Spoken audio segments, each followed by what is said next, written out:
Welcome to the Mad Love Your Life show. I'm Mary D, the Joy Catalyst, here to be your host and transformation guide. Mad Love is about the mad, making a difference, and love is what we serve up to live a delicious life. My intention is to help you spark new ideas, break limiting beliefs, and align with your deepest dreams and desires. Get ready for laughter, inspiration, and finding your inner roar in every show.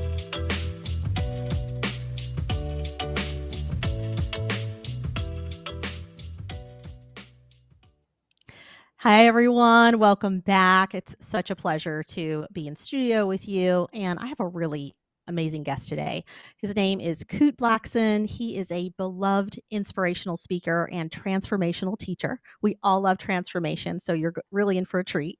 He speaks at countless events he organizes around the world, as well as outside events, including A-Fest, YPO, EO. If you know those corporations, you know that they are amazing organizations full of awesome entrepreneurs and people who are kind of our next generation leaders. He's also a member of the Transformational Leadership Council, a select group of 100 of the world's foremost authorities in the personal development industry. He is the winner of the 2019 Unity New Thought Walden Award, and Blackson is widely considered a next generation leader in the field of personal development. His mission is really simple. It's to awaken and inspire people across the planet to access their inner freedom, live authentically, and fulfill their true life's purpose. So help me welcome Kute Blackson. Kute, welcome to the show today. Thanks for having me. Absolutely. Well, we, love to get started with our favorite question, which is, what do you know now that you wish you had known before you got on your path to transformation and your personal journey? Like, what was the aha for you? What was that big thing that you wish you'd known sooner? I think it depends because from a very young age, I always knew that I was whole, perfect, and complete at the depth of my being. I always knew that I was a spark of the divine. I always felt connected to everything. And so for me, this wasn't a new knowing. I knew that there was a power inside of me more than anything. And so, I mean, as silly as this might sound, probably maybe there's some other things I say that might be more profound, but if you're asking the question, what I wish I knew as a young man, if I'm honest, would probably be like, hey, invest your damn money, son. Invest your money and let that shit compound. Invest that money, right? And Yes. just put $200 a month away. And instead of buying silly liabilities, buy some assets. And so, as sort of non-spiritual as that sounds, this is probably what I would have said. And now I've learned since then. But had I known some of the things I know now at 18, be like, wow, I'd be a billionaire, literally. And so, Sure. Yeah, no, and honestly, like, I believe there is a spiritual connection to money. for So sure, for I sure. like this piece of it is actually really important because I also remember my parents and parental figures saying, save your money Yeah. and talking Because about it. I always felt that money was not important. I always felt that money was not Same. that significant. Mm-hmm. Money, but as I matured and as I actually gained a level of success globally, I began to realize, wait a second, if I want to reach more people, I actually need money. If I want to Yeah. invest in marketing, I need money. If I want to, launch campaigns and hire people, I need money. If I want to feed the orphans in Africa, I need money. Money. Yeah. Like I can't go to the orphans in Africa and say, "Hey, I'm going to pray for you." They're like, "I don't care about your prayers. I want some food," which Right. takes money.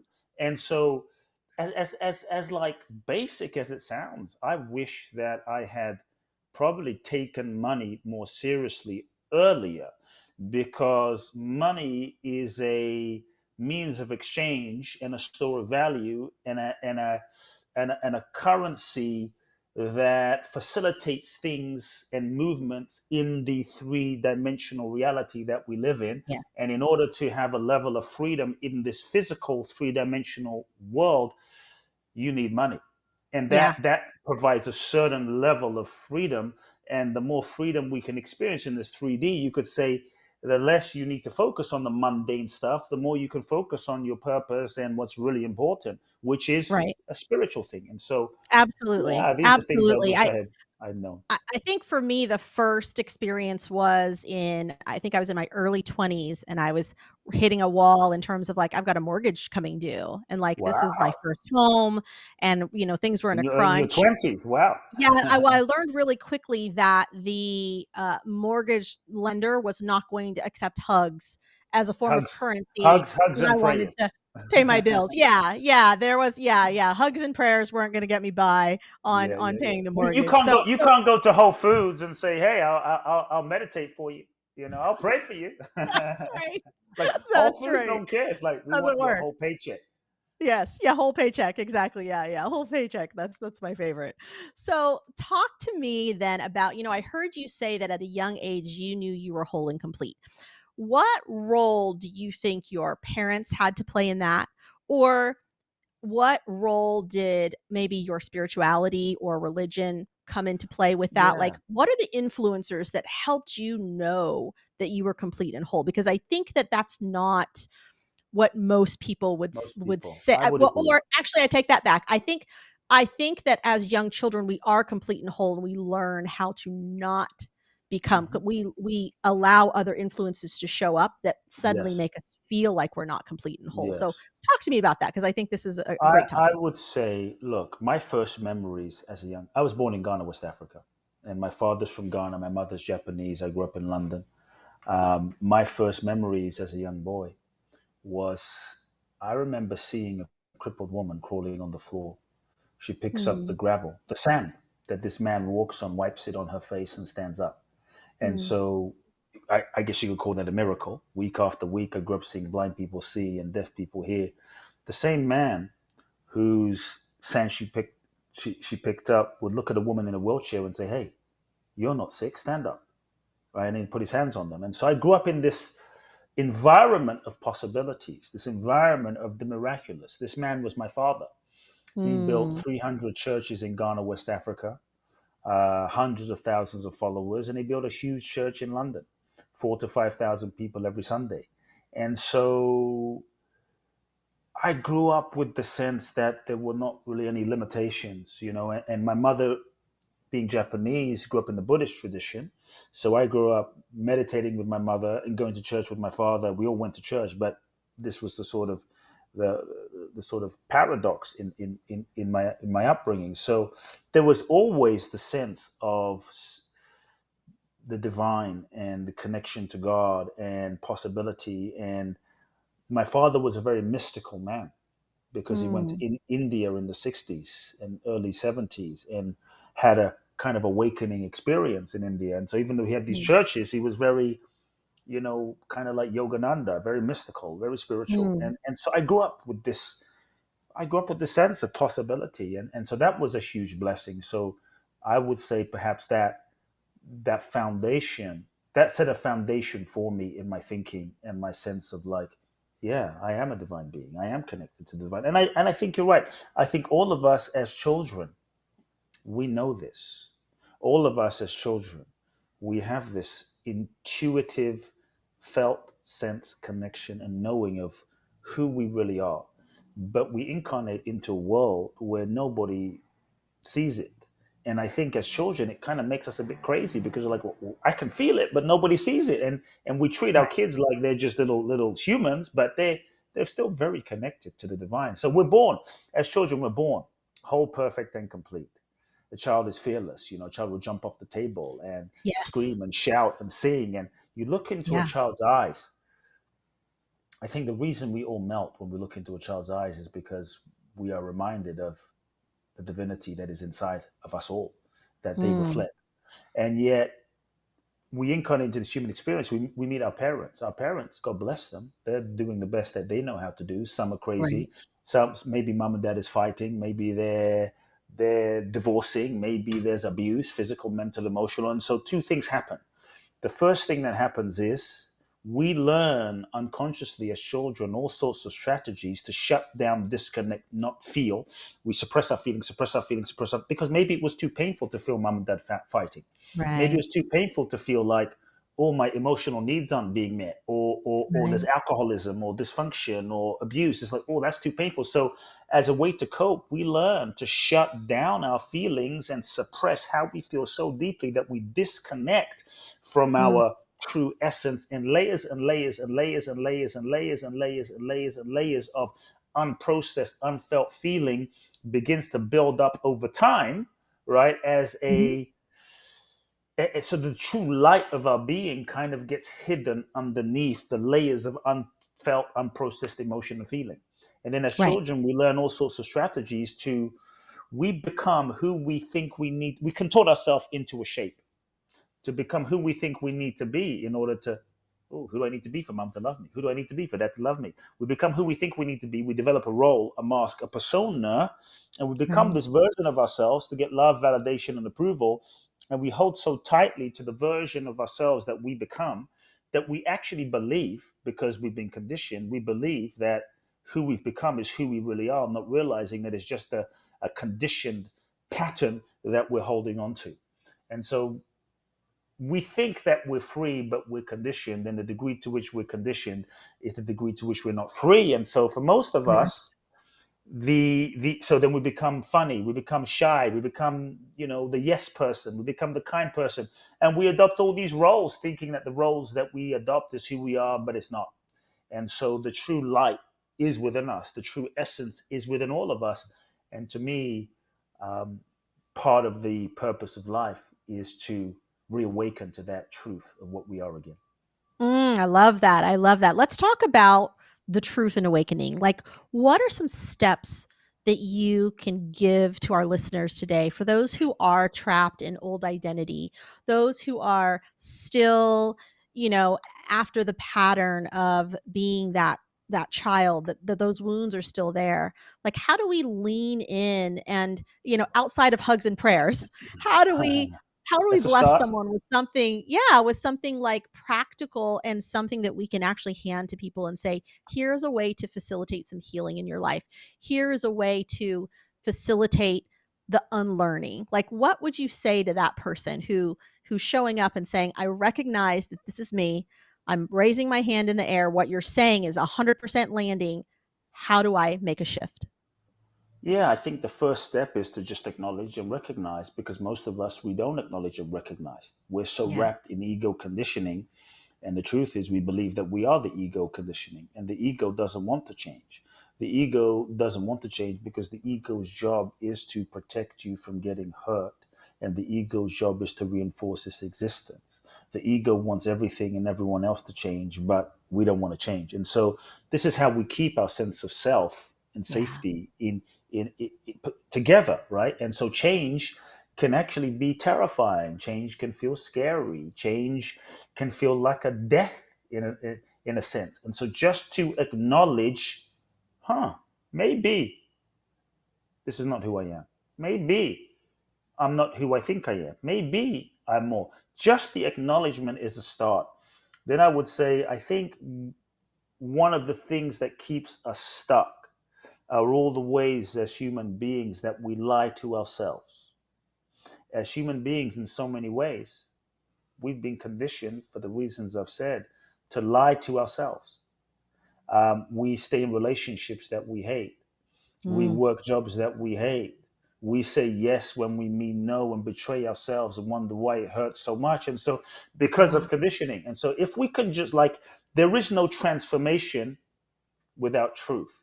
So, I think if we can just start with the truth, just like starting with the truth is what will set us free. And so, it might just sound like, I'm not happy. Can be scary to acknowledge that you're not happy when this is all you know, right? Right.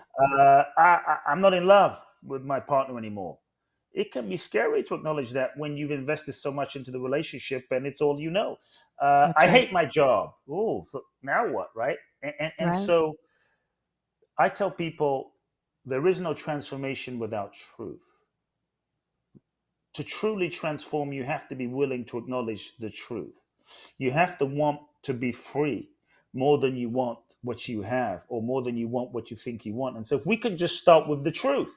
Now, I'll also say to people, take the pressure off of yourself of having to take any action, because sometimes we're Mm, afraid of the consequence of telling the truth. Like, oh, what if I actually acknowledge that I'm not happy, I'm depressed, I'm sad, I'm not in love? Then right, what? And so then the right, ego plays a game of confusion. Because if I'm confused, I don't have to take any action, right? If I'm right, confused, I don't have to do anything. And right. so if we can just take the pressure off of ourselves from having to take any action and just start with, you know what? I hate my job. Feel that. That starts a process inside. You know what? I'm not in love with my spouse. Scary. Just feel that. You know what? I have an I have a problem with alcohol. Just acknowledge the truth, because in order to change something, you have to acknowledge where you are at without Right. judgment. Just acknowledge where you are. When you really acknowledge where you're at, then you can get in touch with the true feelings that's underneath. And to Mhm. truly heal, you have to be willing to acknowledge the feelings that are underneath. The That's feelings so that good. the feelings that we have learned all sorts of strategies to suppress Mhm. as a coping mechanism. Because, as an Right. example, right? Maybe as a young 5-year-old girl, dad and mom weren't there, or dad wasn't there. And because that hurt, because you were so disappointed, this is just a scenario, because you were so disappointed to feel dad not there, needs not being met, you just said, well, I don't care. I don't need anybody. And as a result, you became self sufficient, independent, like, I'll do everything myself. Shut down, close, heart closes. And that pain goes deep in there. So, as a Mhm. way to not feel the pain that you've suppressed, we end up having to live our entire life not needing anyone, being independent, self sufficient. Independent. Because if I Mhm. let my guard down, I might feel that pain again. If I open my heart in relationship and let someone in, I might set myself up to be disappointed. I don't want to feel Mhm. that again. So I don't need anybody. I'm independent. And so now we have to Right. hold this protective way of being together for the rest of our lives. So to Mm. truly heal, you have to acknowledge, okay, this way of being is not who I am. And you have to be willing to feel some of the Yep. feelings. And some of those feelings might be sadness. Some of those feelings Mm. might be grief. Some of those Right. feelings might be hurt. Some of the feeling might be some pain. But if we can Yep. acknowledge that and feel and release and let go, there can be a clearing. There can be an opening. There can be a shift to a new way of being. And so that's where I would say we can start. The truth. What lies am I telling myself? What am I pretending to not know? What is it costing me? Just start with the truth and be honest, and then be willing to acknowledge and feel the feelings so that you can let go. Oh, I love that. We are gonna talk more about the truth, but we are also going to take a very quick break, and we'll be right back. Mike Zorek, a 3-time California state champion in Greco-Roman wrestling at 114 pounds. Mike, blind since birth, was born in Hartford, Connecticut. He was a 6-time national placer, including 2 seconds, 2 thirds, and 2 fourths. He also won the Veterans Folk-Style Wrestling twice at 152 pounds. In all these tournaments, he was the only blind competitor. Nancy Zorek, a creative spirit whose talents have taken her to the stage and into galleries and exhibitions in several states. Her father, a commercial artist who shared his instruments with his daughter and helped her fine-tune her natural abilities, influenced her decision to follow in his footsteps. Ms. Zorek has enjoyed a fruitful career doing what she loves. Listen Saturday mornings at 12 Eastern for the Nancy and Mike Show for heartwarming stories and interesting talk on the BBM Global Network.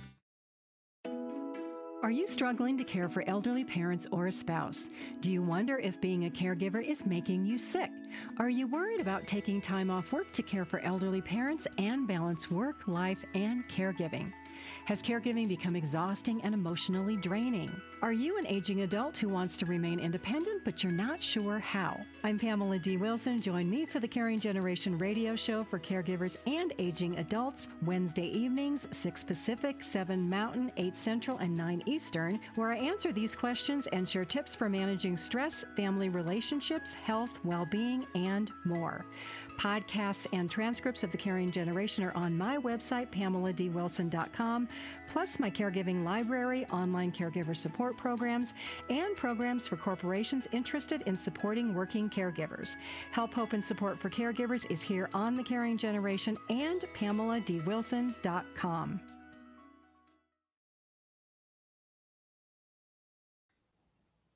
So, Coop, before the break, we were talking about being able to recognize the truth and how when we can sit with some of those feelings that show up.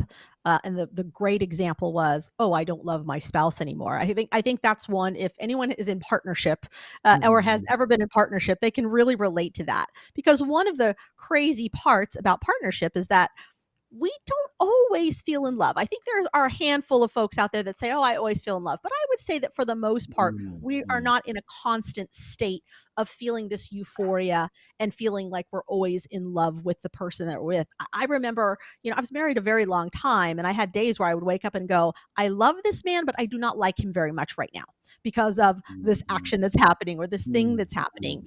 And I remember the day also where I did say, how can I also honor and respect myself and honor and respect my relationship in terms of what's going on with me and how I'm feeling? Because it's been on my mind too long of this festering thing that says this is mediocre and this could be better and we can do better. We can do better. We're both high performing people. We can both do better, and we can especially do it in our relationship with each other because we love each other.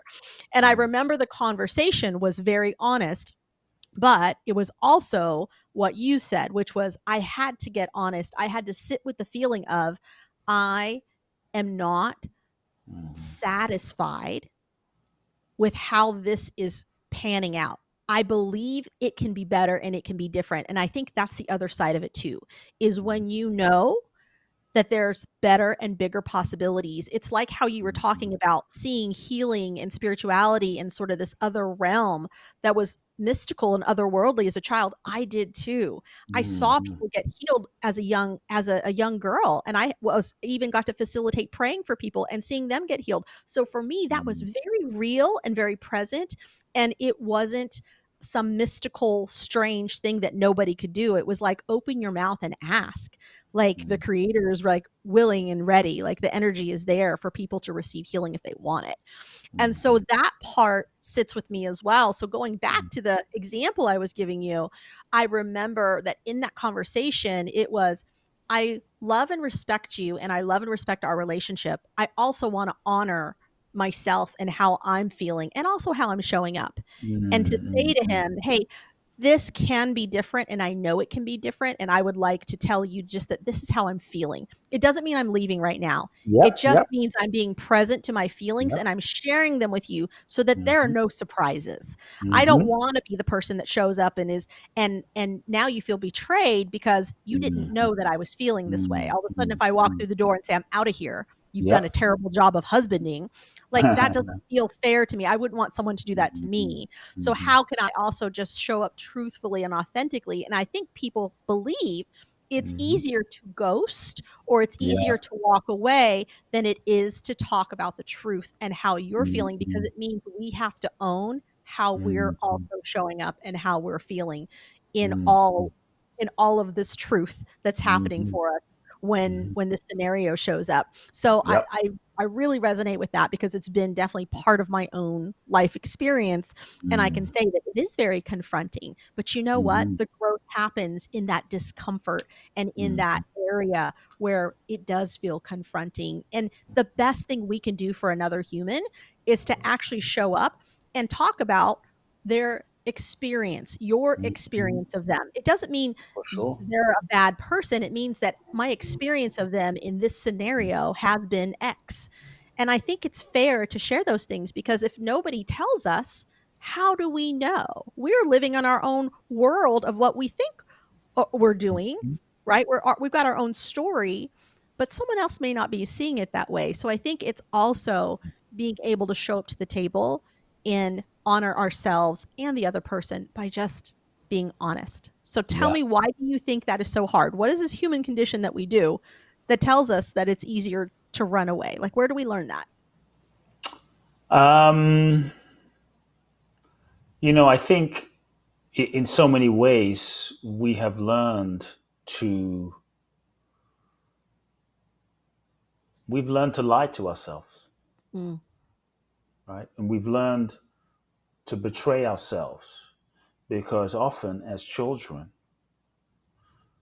not intentionally, but we learned that love is conditional because mm, maybe we felt love was conditional. Oh, you did XYZ, daddy loved it. You did XYZ, daddy didn't love it. Get Olays, loved it. Got seasoned, didn't. And so in so many ways we have subtly we learn, oh, this is kind of how you need to, this is how, as children we're very perceptive, right? Oh, this is, we incarnate into a family system, the family dynamic that mhm, was before us. And so now we also kind of learn, oh, this is how the family works. Oh, this is how the setup is.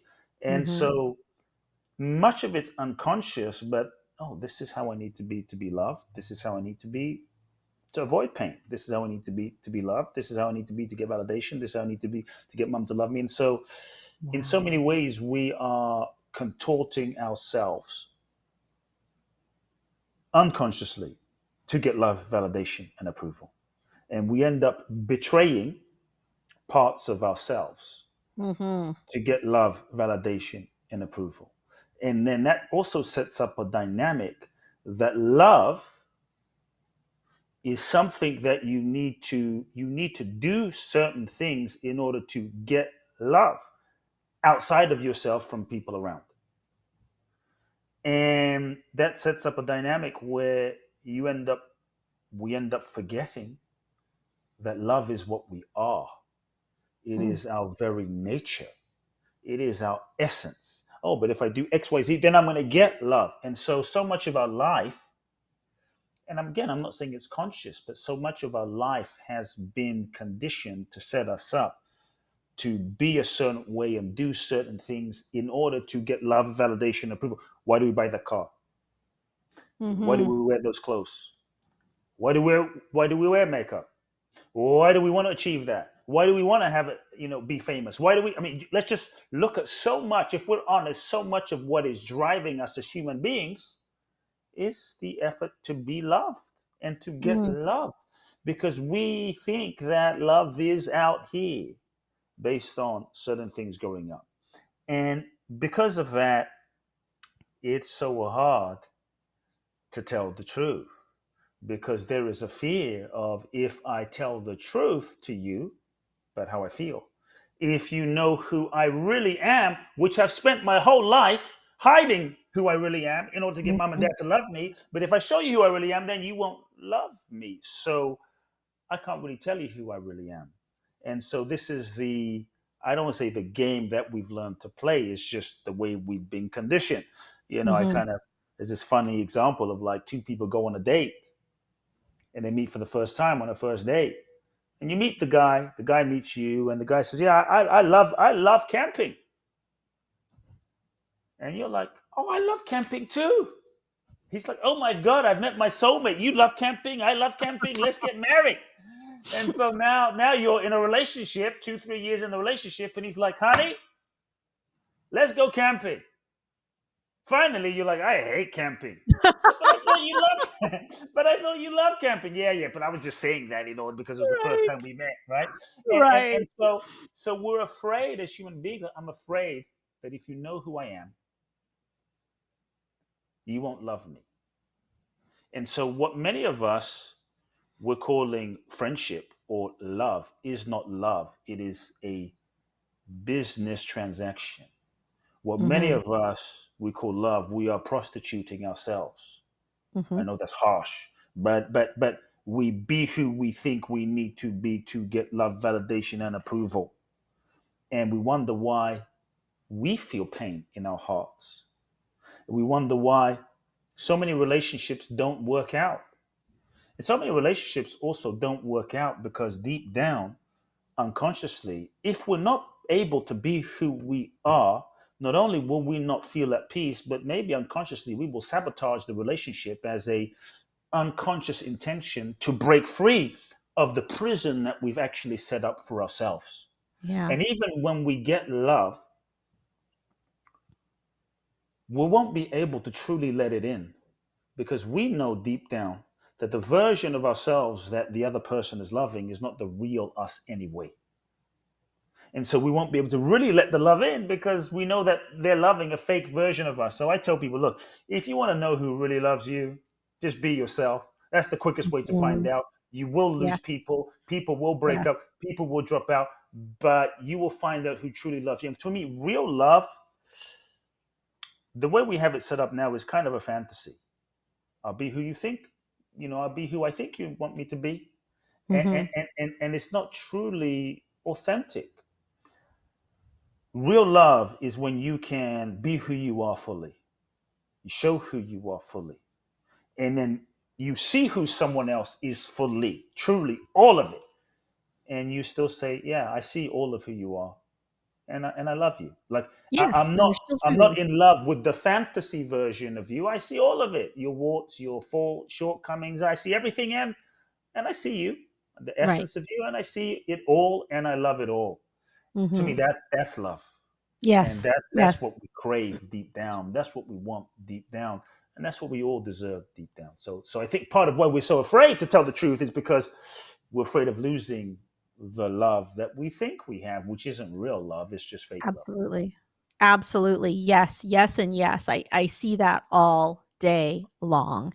And one of the questions that I like to ask my nieces and nephews, and most of them are all married off by now, but before they got into their relationships, it was, hey, do you know what's the most annoying thing about your partner? What's the thing that just irritates the heck out of you? Mhm. And if that was something that they did every single day, do you think you'd still love them? And if they can unequivocally be like, "Yes, absolutely. You know what? It's so annoying. I don't know, pick their nose every day, whatever it is." It's like, "Okay, and like, can you handle that?" Like, they just go, "At the end of the day, yeah." Like, if that's the worst part of it, because you're right. Yeah, It's like, yeah, how do we let go of the fantasy that says someone has to be 100% of all the things, 110% of all the things that we want? Where yeah. is Prince Charming? He comes with the money, he's good looking, like it's a whole list of things, right? And meanwhile, we're overlooking the Mhm. the person that is probably exactly right for us, Yeah, right? So yeah. that's the other piece of it, is like, how do we open our eyes to also understand that we also can't expect ourselves to perform at 110% Exactly. all the time in our relationships. Most people go to work, come home at the end of the day, and when that happens, they're unfortunately kind of giving what's left over because they Mhm. gave it all 8 hours before at their job, at their work, and their Mhm. hustle, whatever Mhm. they're doing. So, how do we also have some compassion for that? How do we have Mhm. compassion for the fact that sometimes women, we can be a little more hormonal and we can be a little Yes, more, sure. emotional on days. We have a moon cycle. Like, we have a whole thing happening in our bodies, Yeah. not just when we're teenagers, but also when we continue to grow up. So, that also plays into, what if we're hungry? How about being hangry? I think hangriness has probably started more fights in the world than anything else. I'm pretty sure wars were started Mhm. over people being hangry. So this is where, I just say there's so many things at play, and Mhm. life happens. We all are dealing with the pressures that are showing up, or Yeah. just life, losing a parent maybe, or Yeah. some people lose children, and I just think, wow, these Wow. things are hard. These are hard life Difficult. things.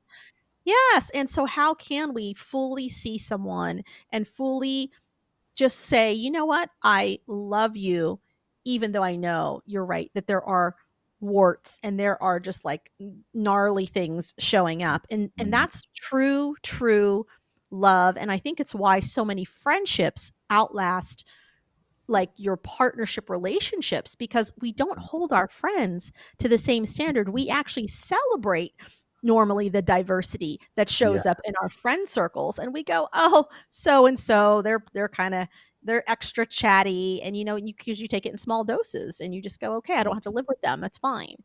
But Mm-hmm. how do we make that shift, right, into the person that we actually want to share our life with? And I Yeah. think that you're right. We have to just be able to look at them and say, I'm accepting this fully, knowing that there also may be some traumas. And I think that's okay too. I think people also go, oh, I have to heal myself completely of all the things so I can show up as this perfect person. It's like, wow, Mm-hmm. healing is such a journey all by itself. And who better to do it with than a partner who can be supportive and also be able to show up and say, hey, by the way, I think right now I'm seeing this, the trauma child. I'm seeing your 12-year-old right now. Do you want to take a break? Like, just Mm-hmm. having someone that can really see you to that extent, I think, is the other like gift that oftentimes we bypass because we believe we have to be over here. Let me be perfect and sort myself out, and then one Yeah. day. Yep. And Yeah. that's where some of the betrayal comes in. Absolutely. Absolutely. All right. We are going to take one more quick break, and then we'll be back, and we're going to put a beautiful bow on this. And I have some more questions Cool. for you, Coot. Cool. Dr. RC will share extraordinary resources and services that promote educational success, as well as making a difference in the lives of all social workers, as well as the lives of children, adolescents, and teens of today. She will have open discussions addressing many of the issues that we face about our youth and how being employed in the uniquely skilled profession of social work for over 18 years has taught invaluable lessons through her personal experiences. She will also provide real-life facts, examples, and personal stories that will confirm that why serving as a child advocate is extremely beneficial when addressing the needs of the whole child. Listen live to Dare to Soar, Saturdays, 10 a.m. Eastern on the BBM Global Network, and tune in radio as Dr. RC will provide thought-provoking information that will empower, encourage, and strengthen students, families, and communities across our nation. You can also visit her at soarwithkatie.com.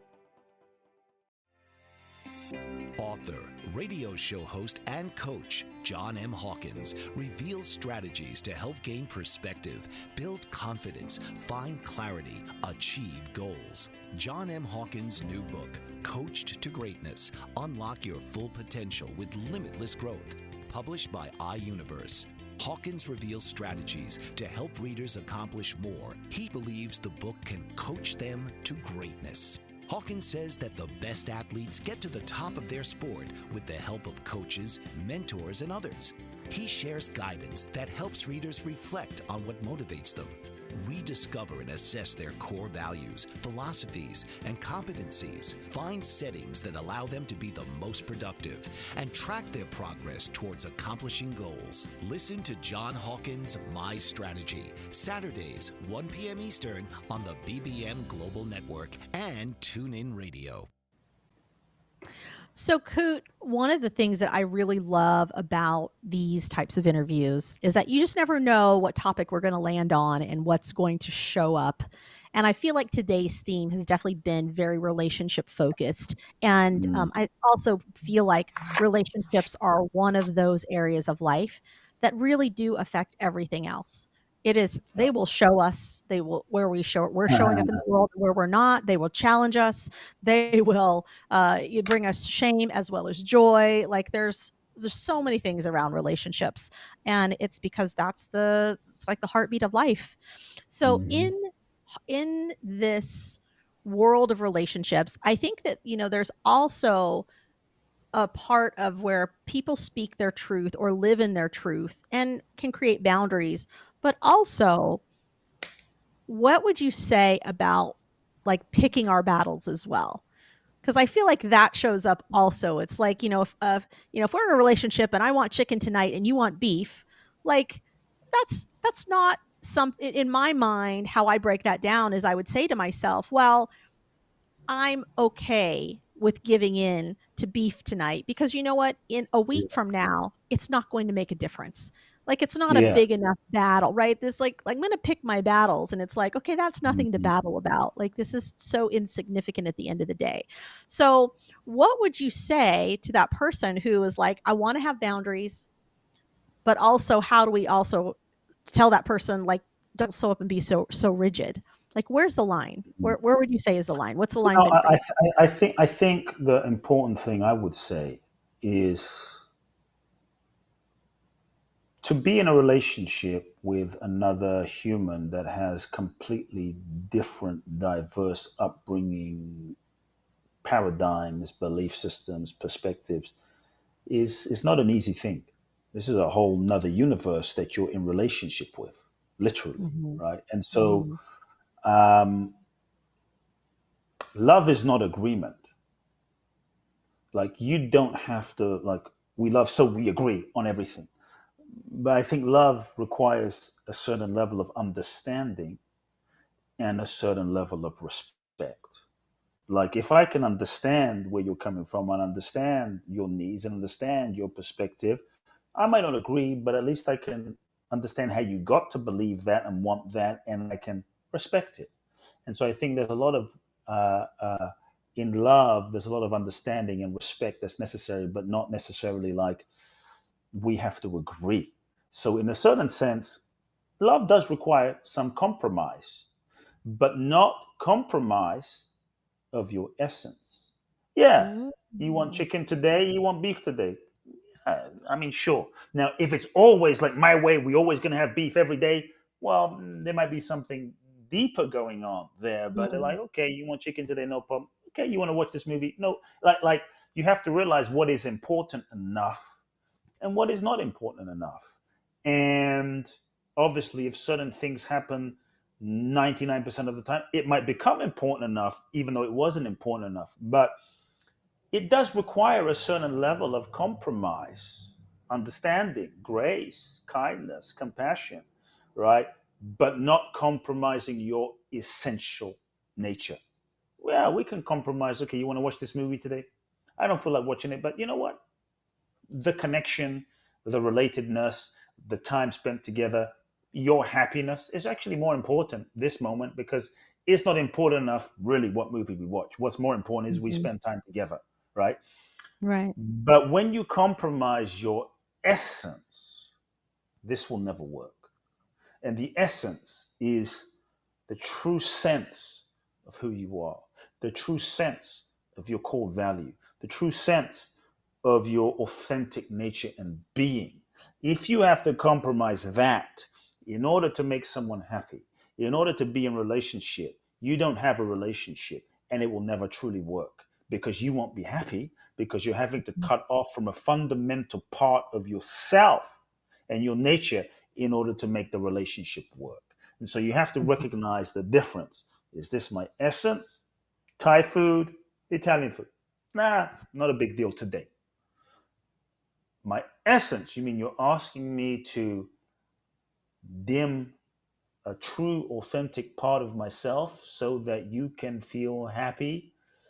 Mm, Mm. yeah, that now there's a line of self betrayal that you're gonna have to. Am I gonna choose myself or choose the other person?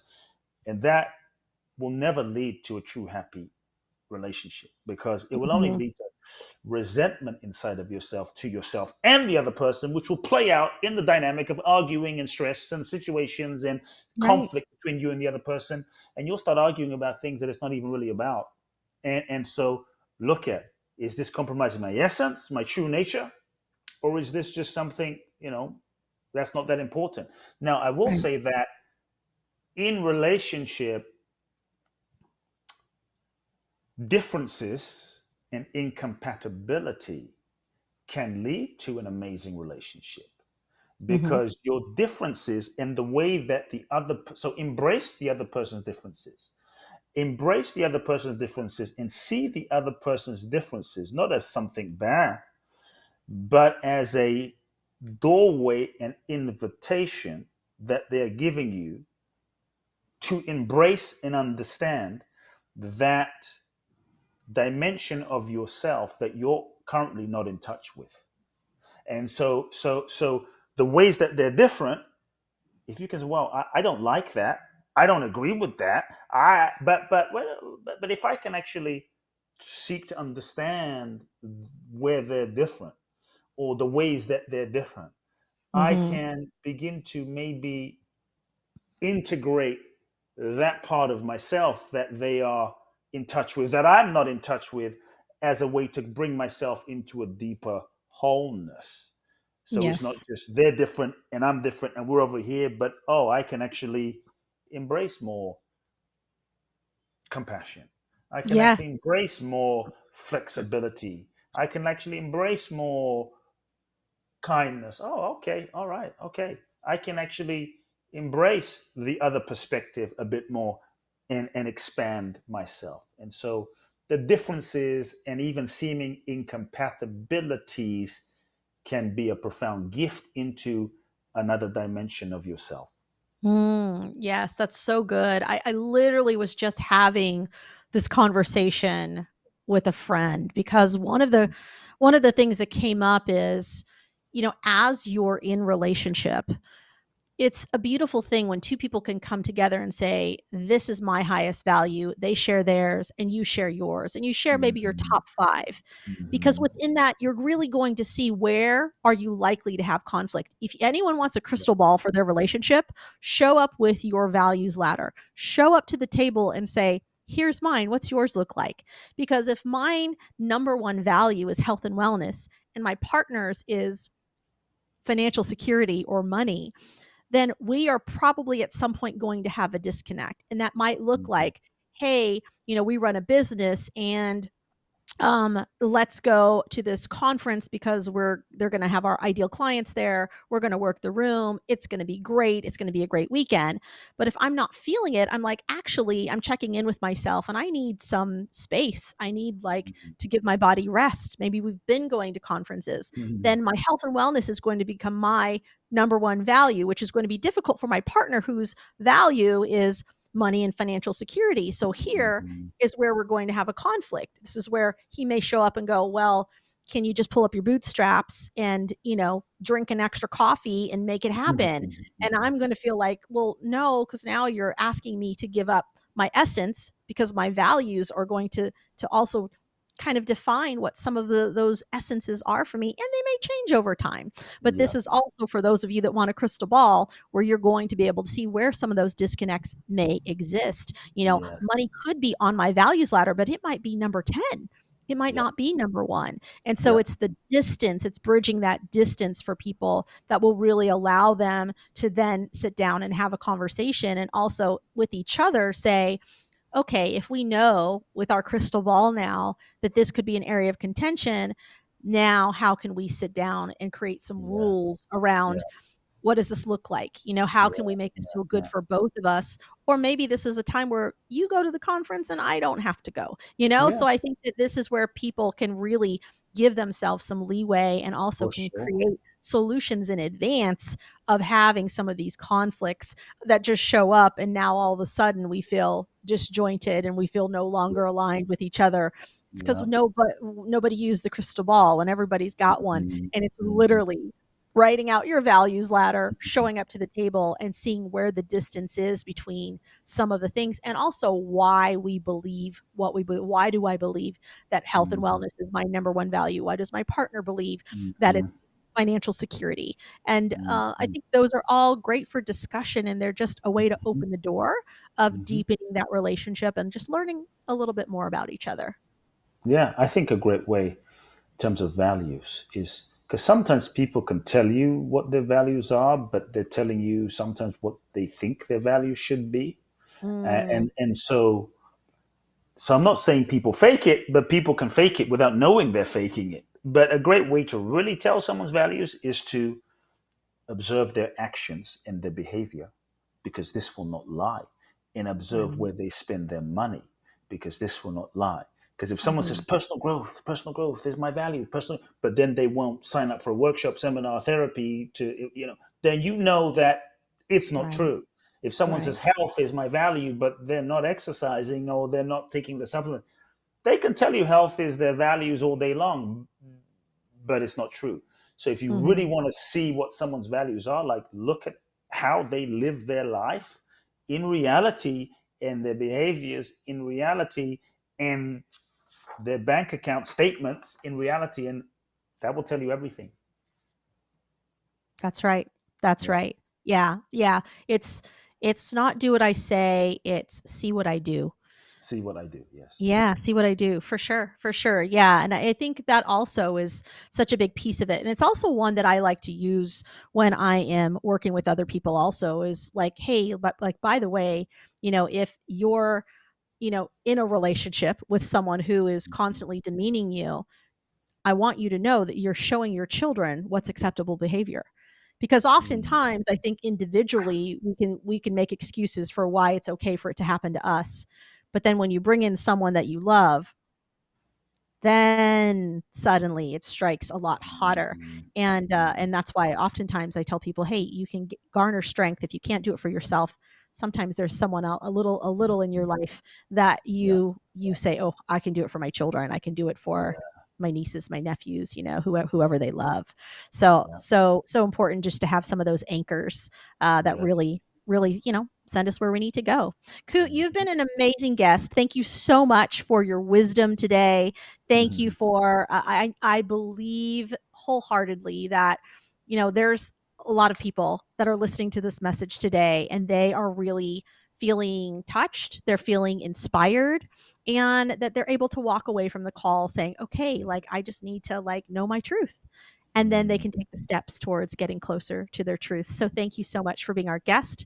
I appreciate having you on today. And for anyone that wants to connect with Coot, all of his information, his links, his contact is all in the show notes. So you can find that. And then, Coot, if you want to speak to Yeah. show notes and gifts and any Yeah. of those Look, things, please do. I would say everyone check out the book, The Magic of Surrender, which will be in the show notes. It's my latest book. You can get it on Amazon. It's all of the codes and the gems are in that book. You could say I've given it away. The secondly is depending on when you're listening to this, um, some of my most powerful work. If you're someone and you're in a place in your life where you feel ready for your next level, ready for a breakthrough, ready to heal, transform, and share your gifts with the world, twice a year for the last 13 years, I've done a very special event in Bali. It's 12 days in Bali with me. It's called Boundless Bliss, the Bali Breakthrough Experience. And it's legendary. It's truly transformative and life changing. We've had people from all walks of life that have truly said it's the most powerful thing that they've done. And so, depending on when you're listening to this July the 20th through the 31st will be the next event, but likely most of you are going to be listening to this the second half of the year, 2024. And so December the 5th through the 16th is actually the final event that I'm going to do in Bali. So you can go to www.boundlessblissbali.com. That's boundlessblissbali.com to find out more. I love that. Boundlessblissbali.com. Fantastic. Fantastic. Those sound great, Coot. And with that, I want to thank you all for showing up, showing out, for the comments that you leave, for the shows that you share, and obviously for all of you that just drop into my inbox with so much just love and affection. I appreciate all of you. And until next time, may abundance always walk beside you. May joy always go before you. And may love always guide you on your path. Thank you for tuning in to today's show. We air live every Wednesday at 4 p.m. Eastern Standard Time on Bold Brave TV. We hope to see you back next week. For more ways to connect with my guests, content, programs, and retreats, just head over to www.marydee.com and subscribe. That's MARYDEE.com.